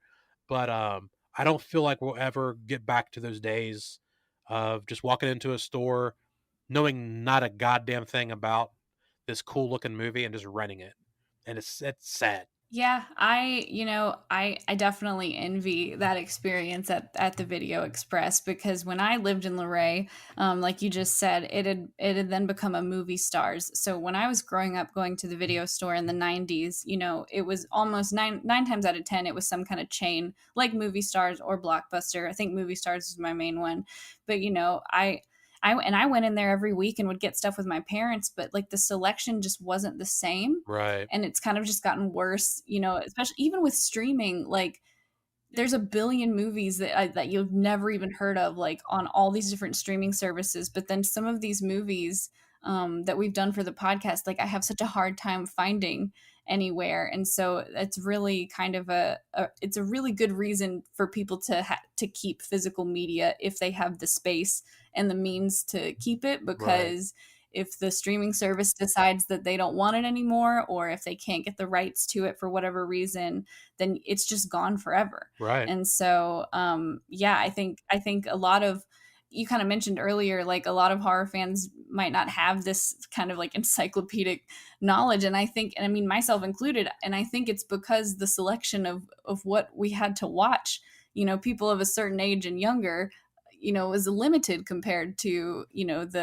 the 80s and the Yeah. early to mid 90s. Yeah, your generation and younger, for lack of a better term, were spoon fed what you could watch. Um, like movie Yeah. stars was lined up with the latest and greatest of what was out now. And when you went to the horror selection where it was like your older shit, like it was such a crummy selection. And me growing up, like I there was not a movie I couldn't get my hands on at that time. Um, and it's weird because Yeah. we went through a phase of, I guess, like consolidating and weeding things out that people deemed not good. And now the way media has worked is now we've kind of flipped back around, and now we're craving the things that people at one point deemed shitty. And now we're trying to gobble up as much shit as possible. Yeah. Yeah, and I mean, I still, even though it was movie stars and the roster was limited in comparison, I still have a ton of nostalgia of just going and hanging out in the horror aisle, cuz like sometimes I'd just be with my parents and they'd be picking out whatever we were going to watch that weekend, and I didn't really pick anything out for myself, but I would just always gravitate to the horror section and just look at the art. So, Right. I think cover art is a thing that I hope stays alive. I mean, I have seen a lot of really cool modern horror posters, and just like digital art that they use online. So I'm glad that that tradition has continued. But like, I don't know, nothing compares to just like walking through the aisle and seeing the cover and being like, what the hell is this about? And like Right. maybe even having nightmares about just something you saw on a cover of a movie you've never even seen. Like that's totally happened to me. It's funny because I have a movie, and I don't think I've put it on our list of future episodes, but I have a movie on VHS, pristine VHS. It's still got the cellophane plastic over it, and all I did was like slit the bottom plastic so I could like actually remove the tape to watch it. But anyway, it's called The Radioactive Reporter, and it's a movie that I own, and I have not seen it streaming. I've not seen it anywhere, and it's just like one of those weird wacko movies that I had on VHS that I just found out as of like 3 or 4 days ago. Somebody on Instagram, I follow a lot of VHS groups on Instagram. Somebody had posted a copy of it, and it was like in a really shitty condition. What's called a cut box, where like the video rental store or whatever at the time had literally cut the front of the box off and slipped it into a clamshell case. But anyway, so this Yeah, person had the Radioactive Reporter VHS in a rough shape cut box, and like they wanted $300 for it, and I'm like, what? And holy sure shit. enough, I hop on eBay, and there's only like one copy in existence on eBay, and that's going for $300. And I roll over to my fucking VHS collection and I pull it out. I'm looking at this fucking pristine copy. And I'm like, I've got like $500 worth of a fucking VHS in my hands right now. This is the weirdest shit ever. That's crazy. Yeah, and it's just so weird because like That's I said, crazy. that's where we're at nowadays. Like, evidently, the Radioactive Reporter is Yeah. a movie that's lost in time, and nobody's put it out yet. Yeah. Yeah, I mean, I love the convenience of streaming. I feel like I've got to see a lot of movies that maybe I wouldn't have found before, especially movies from outside of America. But other than that, I would say, there's pros and cons to everything. And, we've clearly just pointed out some of the cons of that, because there's just a lot of movies that are going to be gone forever. So hopefully more places like Vinegar Syndrome and, like you were saying, keep finding stuff to preserve and restore. Um, But I did have another little thing about Brett Leonard that I just remembered that I wanted to say just to bring it back to the Dead Pit. So throughout his career, he did some movies. He has a movie that I've not seen from like 2005 called Feed, and the synopsis was just too hilarious. Like I had to just say, it's about a serial killer that like force feeds women until they die. He Oh just wow. feeds them food until they. It's kind of like the fucking like in Seven, like that one guy. Yeah, the gluttony guy. And there's a whole movie about it. Wow. Yeah, what it's called But the feed? the it's called Feed. Yeah, FEED. Wow. Um, but we were talking before we kind of went off on our Video Express tangent, which I'm so glad that you shared that story. That's a great story. We were talking about some of the special effects in the Dead Pit, and I think one of the coolest parts for me is the when Dr. Swan gets the pins in his brain. Right. So for those of you who haven't seen it, there's at one point he goes to confront Dr. Ramsey, and I don't even remember exactly how it happens, but long story short, he ends up on his table, overwhelmed by the zombies, and Dr. Ramsey proceeds to cut the top of his head off and put a bunch of pins in his brain to scramble him up and make him switch from laughing to crying to screaming in like 2 seconds. And so they have this great, like, pretty realistic, like, fake brain on top of his head with all these pins sticking out of it. And I don't know, something about it is just really kind of disturbing.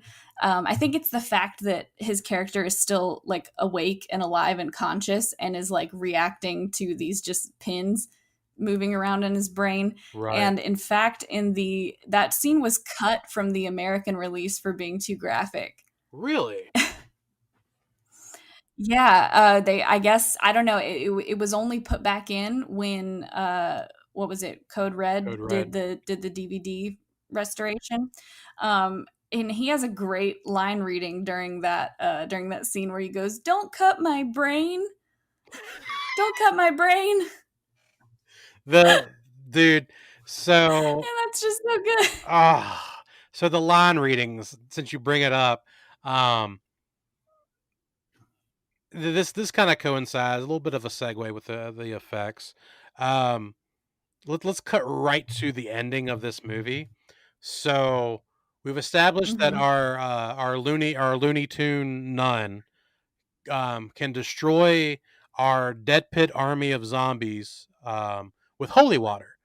Very weird. I actually like it. I think it's different. It's cool that these undead I love creatures it. are, like satanic or something, so they can be melted. They literally are melted with holy water.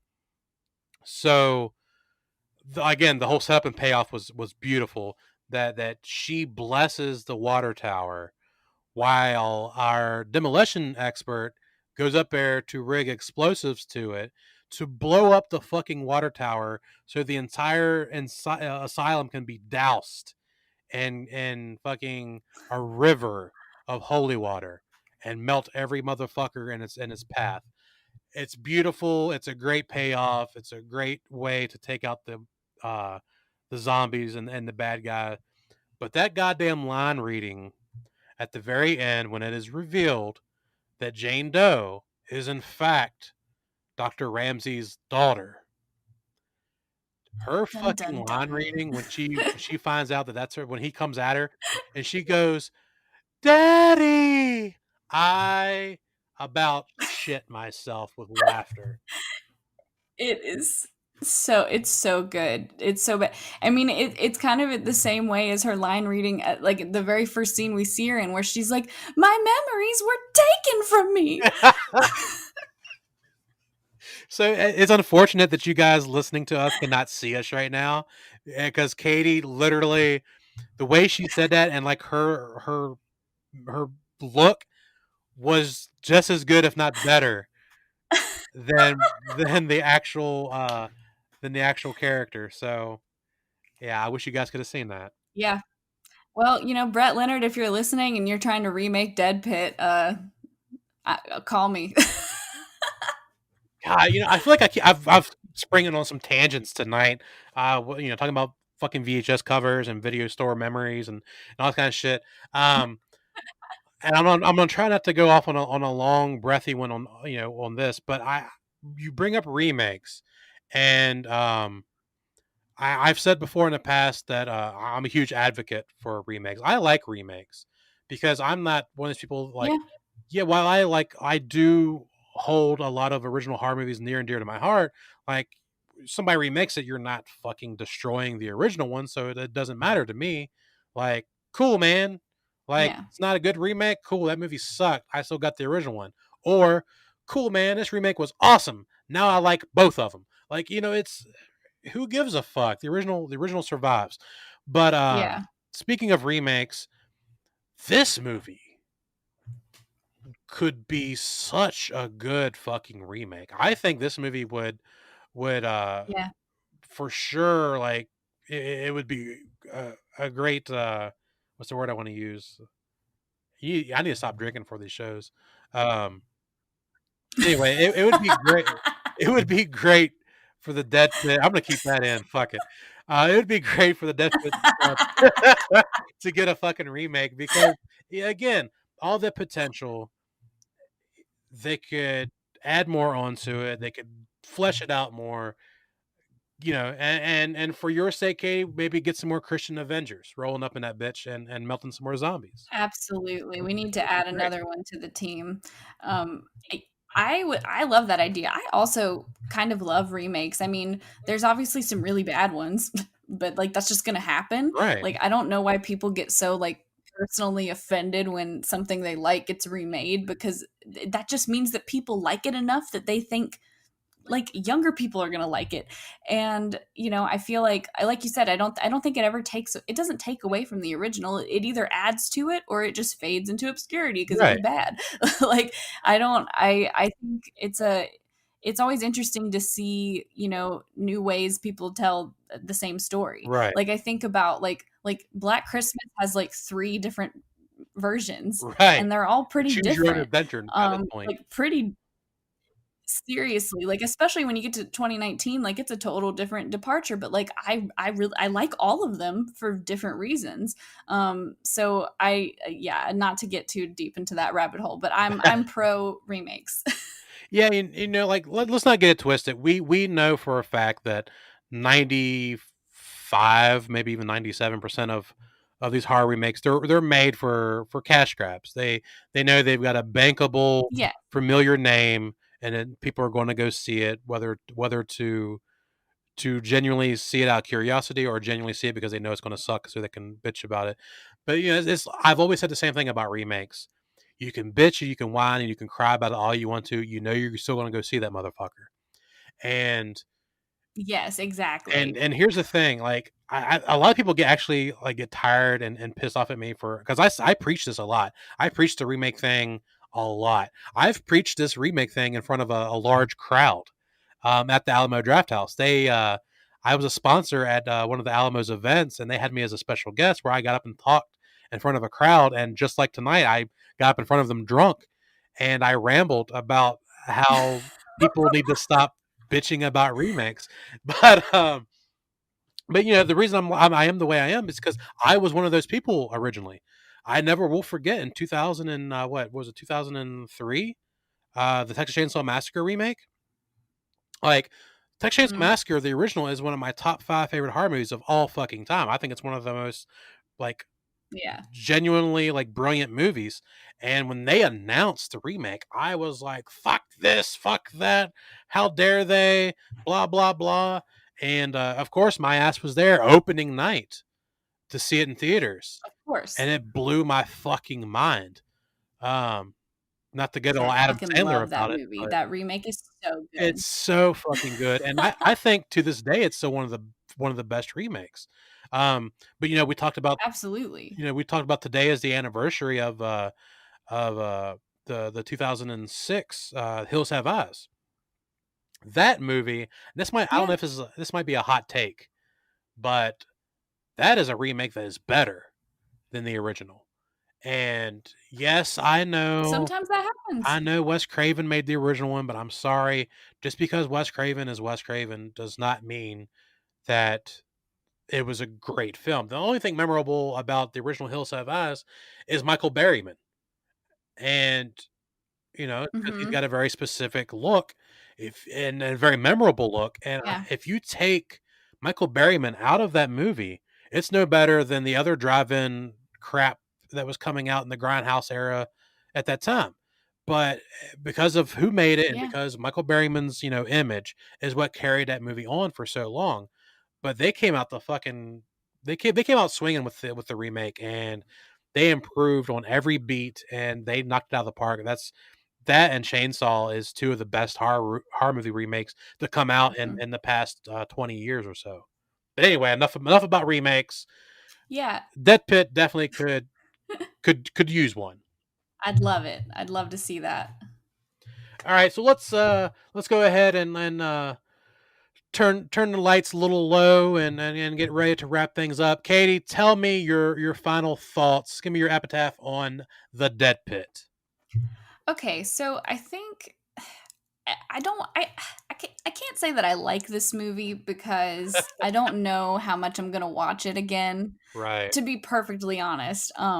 But you know, I don't think it's all bad. I think, we've definitely talked about some of the more endearing moments. It is 100% worth a watch. Like if you like just like goopy gore, if you like supernatural shit, if you just like seeing a super hot late 80s babe run around with her big hair and her underwear, like there's just a little something for everybody in this movie. absolutely. So, I think it's definitely worth a watch.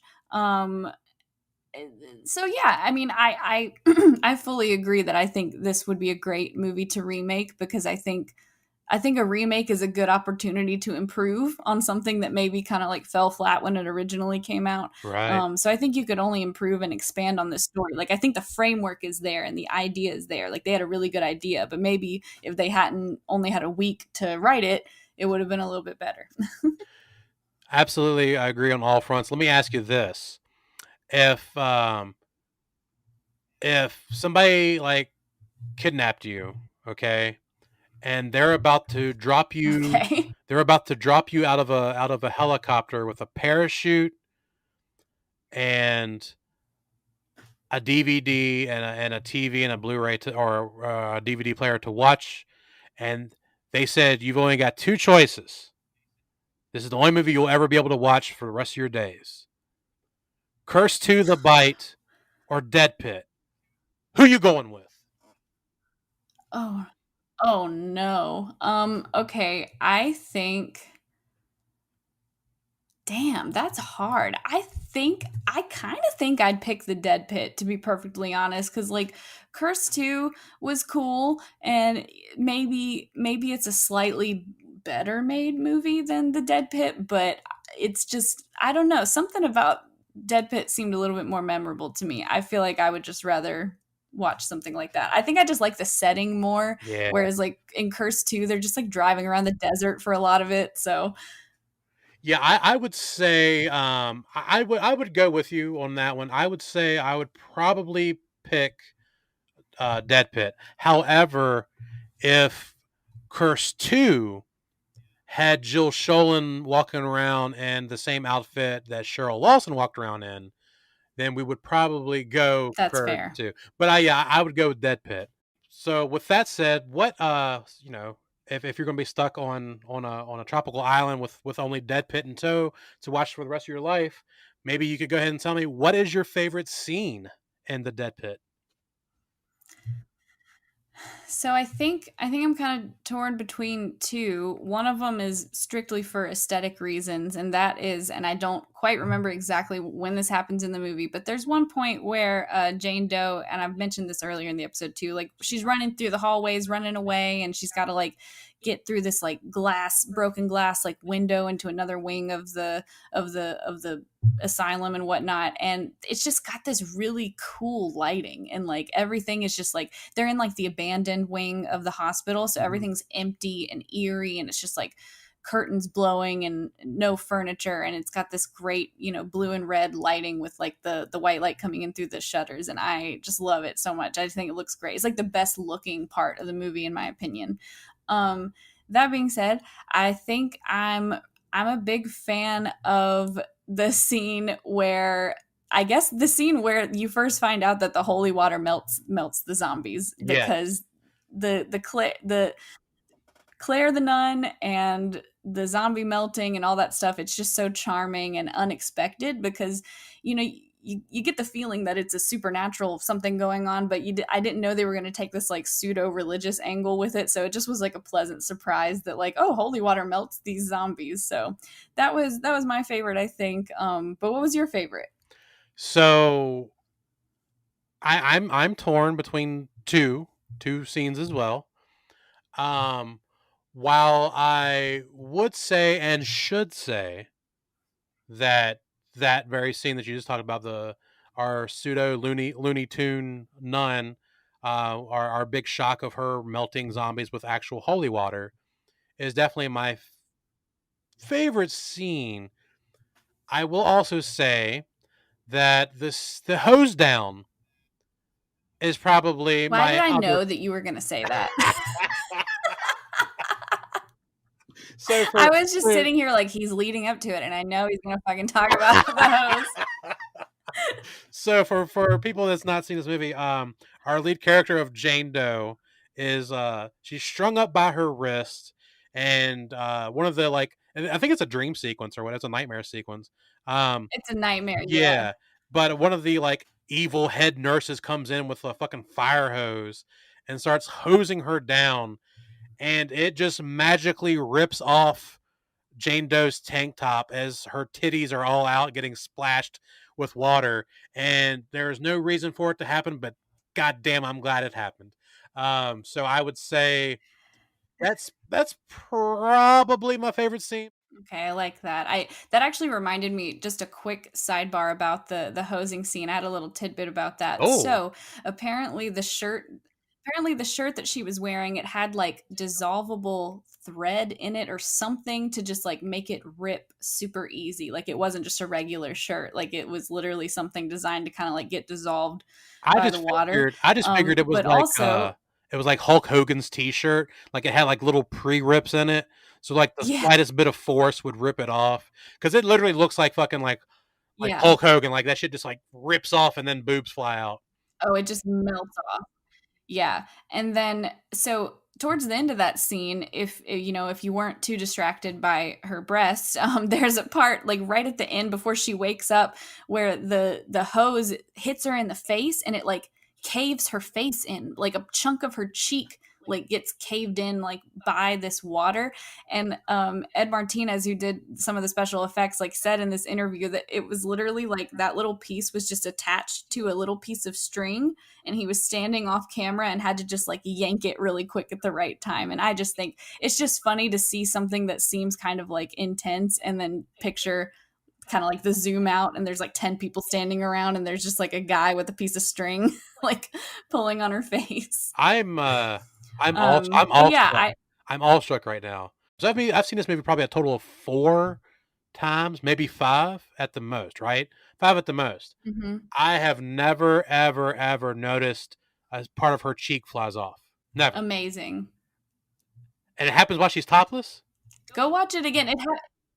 Yeah, it's literally the like last like half second before she wakes up from the nightmare abruptly. It's like the thing that triggers her waking up. Like they show her topless getting sprayed with the hose, and then they do a close up of her face while she's screaming, and the water kind of moves up to her face, and it stays on there for a couple of seconds, and at the very last second you can see like a chunk missing from her face. Wow. It's pretty cool. Yeah, I was blinded by the boobies, I guess. Yeah. I had no idea. Yeah. Well, speaking of that, we've made it to the end here, and now it is time for your favorite part of the show. So, Matt, where does the Dead Pit rank on the TNA meter? So, bruh, I'm telling you right now, Cheryl Lawson again. Girl looks great walking around in her tank top and undies. Again, like she should be out on a fucking Whitesnake video, music video. Not only that, then the aforementioned topless hose down scene. So I am going to give the Dead Pit. I'm going to give it a generous 7 out of 10 stars on the TNA meter. 7 out of 10. Okay. Okay, yeah, I mean, that's fair. I think Cheryl makes like she makes up all 7 of those points pretty much, but I did remember something. At Okay, you least know two of them. how in an earlier episode we talked about how there's always that one kid who's like if you pause it just right, Oh yeah, you can see the me. nipple and you're saying that's you. Well, I happened, maybe you've just warped my brain now, but I happened to notice that there's a zombie boob at one point Get the fuck out of also. town. One of the zombies, like, her shirt is just yeah, one of the zombies, like, towards the end, her shirt is either, like, wet and, like, see-through or it's just gone. I don't know, but I was just like, "Oh, there's a zombie titty." Like, "What's up?" Well, so I'm gonna have to watch Dead Pit Are you again, proud? and this time I'm going to have to cut down from like 8 hams beers to like maybe just 3, and really focus this time, Yeah. and try to spot the cheek flying off and zombie titty, because those are things that I need to witness. Um, but I guess that brings us to an end of another gory, gooey, brain smashing, titty filled episode. Do you got any last words for our fine folks at home? And no, I just that, I think this is worth a watch. So if you haven't seen it and you like this sort of thing, which if you're listening to this, you probably do. I did manage to find it on Tubi streaming for free, but apparently it's also on Amazon Prime if you have a subscription. At least as of the time we are recording this, but these things change quickly, so I don't know. Absolutely. And you know what, Katie? I hope that this is our 5th episode of Video Express. I I really hope at some point we can watch a movie that we disagree on. But so far we're 5 out of 5. Um and Yeah, and that's it's funny true. because making this list of movies, I tried to throw curveballs in. I'm like, oh, she'll probably like hate this shit. And you have ate up every goddamn bit of movie I've thrown your way, and I'm loving it. Yeah, I'm pretty generous. I'm a pretty generous movie watcher. Like I can get really critical if I needed to be. Like I mean, I could roast this movie to hell if I needed to, Right. but I figure if I'm entertained and if I can glean some positivity out of a movie, that I will do my best to try to find it, even if it's not, I'm not really going to be like itching to watch The Dead Pit anytime soon, but I wouldn't say it's a total lost cause. Like you have to be pretty bad for me to be like, do not watch Yeah. this. So, yeah, every movie that we're gonna do, you'll always hear me say, at least give it one chance. Because I love, like I said, I Yeah. genuinely pretty much love everything that I've got on this list. And even though I hadn't seen Dead Pit in a long time, and it's not nowhere near as good as I remembered it being, again, I still do think that it deserves at least one viewing, whether you're inebriated or not. Yeah. All right. Well, I think that's it. That's all we have for this episode of Video Express. We want to thank our sponsor, Lunch Meat. Lunch Meat VHS is your #1 destination for the appreciation, celebration, and preservation of VHS and video store culture. Check out their website at lunchmeatvhs.com and explore their store full of old school horror goodies on VHS, apparel, and much, much more. You can also follow them on Instagram at lunchmeatvhs. Yes, thank you, Lunch Meat. We also want to thank everyone who tuned into our show tonight and listened. It's really awesome that anyone would listen to this, so thank you. If you have any thoughts about The Dead Pit, or if you want to suggest a movie for us to cover one day in the future, or if you just want to pop in and say hi, you can find us on social media. We're on Twitter and Instagram, both under at Video Express Pod. So come give us a follow. Yep. Thank you guys for stopping into the video store tonight, renting a movie, and hanging out with us behind the counter. We thank everybody for tuning in and listening to us. We actually have a great time sitting down and two friends talking about some old school horror and VHS fun. Until next time, though, just remember, please be kind, rewind, but most importantly, just be kind. My name is Matt, And I'm Katie. and we'll catch you on the next episode of Video Express. Bye bye.